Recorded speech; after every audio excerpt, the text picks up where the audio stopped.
UK police have said the sentencing of the Chinese cryptoqueen has ended one of the longest-running, largest and most complex economic crime investigations that they have ever undertaken.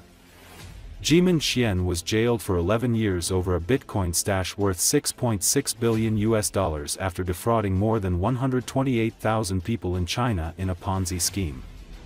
Speaking to the Associated Press, Lyne, head of Economic and Cybercrime, London Metropolitan Police Service, said he believed that the conviction sent a clear message that London was no safe harbour for ill-gotten gains and for money launderers. "We will relentlessly pursue you with our national and international partners to identify, seize those assets and bring offenders and perpetrators to justice," he warned. Police said the investigation into Qian, 47, led to officers recovering devices holding 61,000 Bitcoin in the largest cryptocurrency seizure in the UK. Qian, dubbed cryptoqueen by British media, was arrested in April 2024 after spending years evading the authorities and living an extravagant lifestyle in Europe, staying in luxury hotels across the continent and buying fine jewelry and watches, prosecutors said. Police said she ran a pyramid scheme that lured more than 128,000 people to invest in her business between 2014 and 2017, including many who invested their life savings and pensions.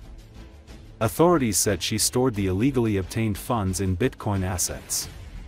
When she attracted the attention of Chinese authorities, Qian fled to the UK under a fake identity. Once in London, police said she rented a lavish house for over £17,000 per month, and tried but failed to buy multi-million-pound properties in a bid to convert the Bitcoin.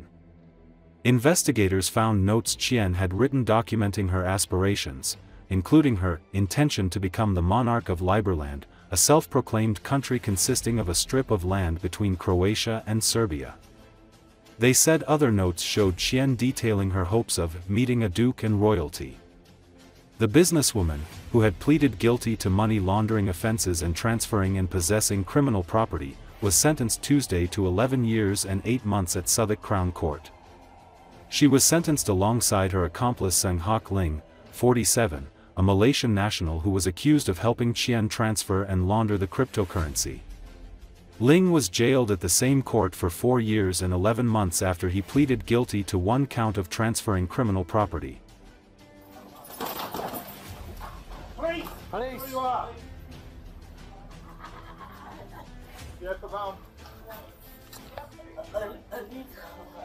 Okay, take a deep breath.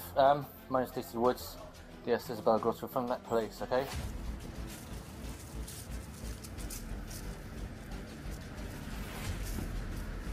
Yeah, she was on the run for a number of years and was living quite a lavish lifestyle, was renting some quite expensive properties in a number of different places.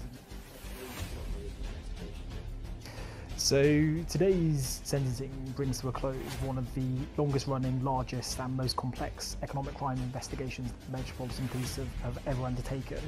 The investigation involved the seizure of assets, including 61,000 Bitcoin, which is currently worth at today's prices around £5 billion, plus over £200 million of other non-cryptocurrency assets. And all relates to criminality predicate offending from China, a fraud or Ponzi scheme, investment scheme that took place from 2014 through to 2017, where over 128,000 victims across all walks of life and from every different province in China lost funds in that original offending.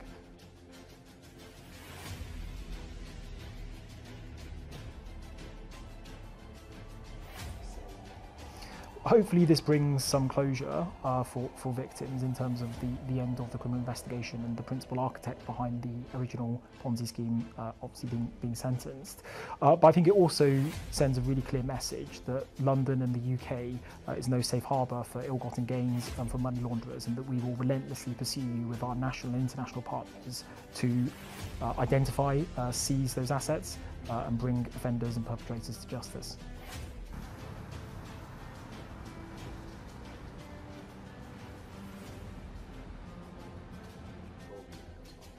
So the victims in China of the original Ponzi scheme or investment fraud scheme came from all different walks of life, all different types of backgrounds. Sadly, many of those victims lost everything. They lost their entire life savings. They had encouraged friends and family to also invest in this particular scheme. So yeah, the impact of those just goes, the impact on those individuals and on those victims goes far beyond the financial loss. The harm, I think, will live with them for ages.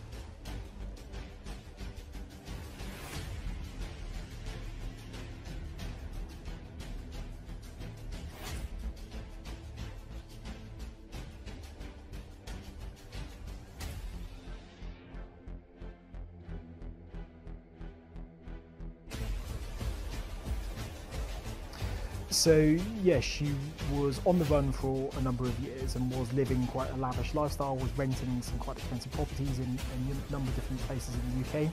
She had an entourage with her, people that would cook for her and people that would enable her kind of like everyday life, even though she didn't really leave her property where she was that much. But yeah, she lived that grandiose lifestyle. She spent a lot of money on jewellery, she travelled quite extensively throughout Europe, and so yeah, she was absolutely living off the proceeds of the original Ponzi scheme.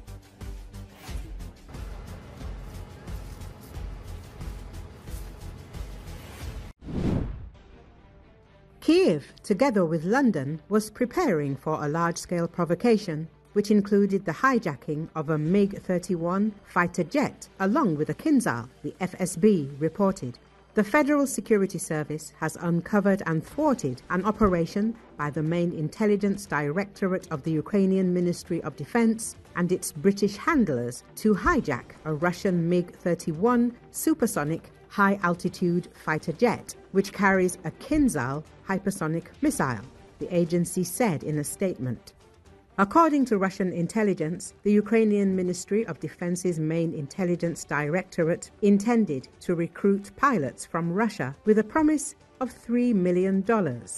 Ukrainian intelligence services planned to reroute the hijacked plane to the Romanian city of Constanta, where the MiG could be shot down by air defenses.